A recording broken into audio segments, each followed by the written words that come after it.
Hello, I want to show you today how you can use your eSchool dashboard tab to determine what percent complete you are and how many weeks you've been active in the course.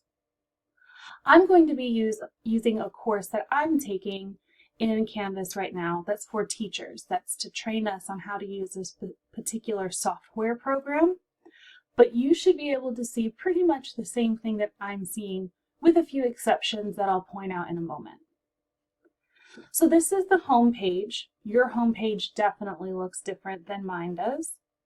But what I want to draw your attention to is this tab right here that says eSchool Dashboard.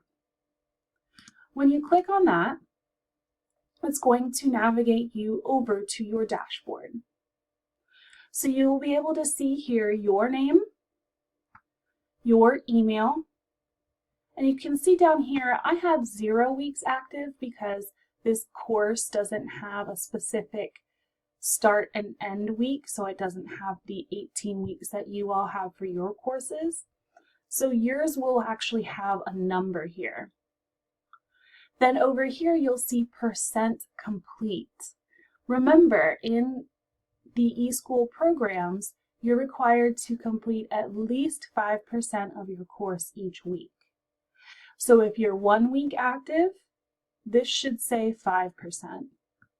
If you're 2 weeks active, this should say 10%, and so on and so forth.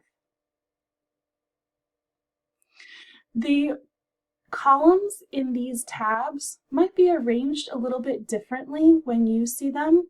So for example, your current grade might be on this side of weeks active, or weeks active might be the first thing you see. Don't worry about that too much as far as what order it's in. The most important thing is that you're able to see what grades you have, how much of the course you've completed, and how many weeks you've been active in the course. I hope that helps.